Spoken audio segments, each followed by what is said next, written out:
समस्त को प्रभु जीशुख्रीष्ट नाम मोर आंतरिक नमस्कार। प्रिय भाई एवं भौणी मैंने आपण मान पुणी थे स्वागत करुँचे गोटे भिडियो को। तबे आज भिडियो मध्य धर्म परिवर्तन पर आधारित जे अनेक विरोधी माने से कहती तुम धर्म परिवर्तन करदौच। जो मैंने ख्रीस्टान हमें प्रभु को विश्वास करते से दोष लगाती आ तुम्हें तो आमर सनातन धर्म थिल तुम कहीं निज धर्म को तुम्हें बदल कहीं तुम्हें एक विदेशी धर्म को तुम्हें कहीं आपणल ताको निजर कल। गोटे विषय कहूँ बंधुगण, प्रभु जीशु ख्रीष्ट केवल आम भारत में लोक मान ईश्वर नुहति, से होती समस्त जगतर ईश्वर।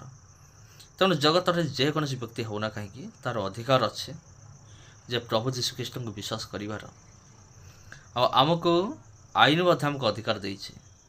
जदि आम देखा संविधान 25 धारार 28 धारा से धार्मिक अधिकार दि जाइए। कौन कौन धार्मिक अधिकार अच्छे?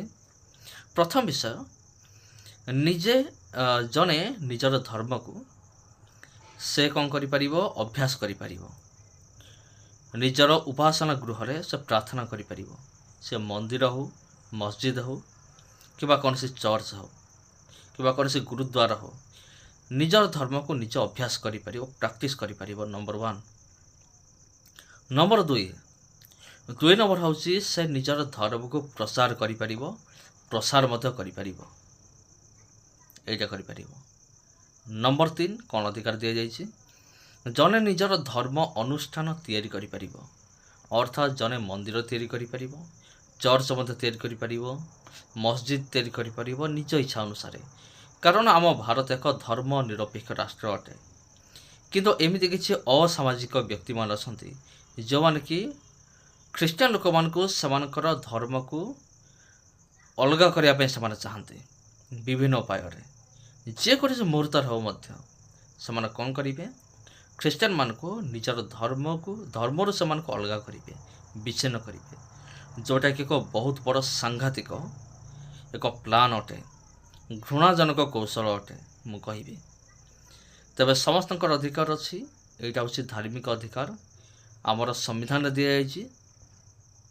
जदि किए आपन को आसिक भय देखा डराऊे तुम्हें कहीं ख्रीस्टान हेलो पुणी तुम हिंदू हो जाओ, सनातन धर्म पुणी ग्रहण करने को तुम्हें बाध्य, जदि एमती किए आसिक धमक दौचे तेबे आपण कौन करूँ, संविधान आर्टिकल जोटा धारा 25 ରୁ 28 मध्य जो दि जाइए अधिकार दि जाइए ताको आपण आनंद प्रिंट करिकी ताको नॉमिनेशन करन ताको रखंतु आ ए विषय को ताको देखांतु, देख भाई एटा हमको अधिकार दि जाइए आ तुमर भी अधिकार नहीं आसिक हमको धमकेबार कि तुम्हें कहीं धर्म परिवर्तन कल। कारण यहाँ हूँ आम इच्छा, माई लाइफ माई चॉइस। धन्यवाद।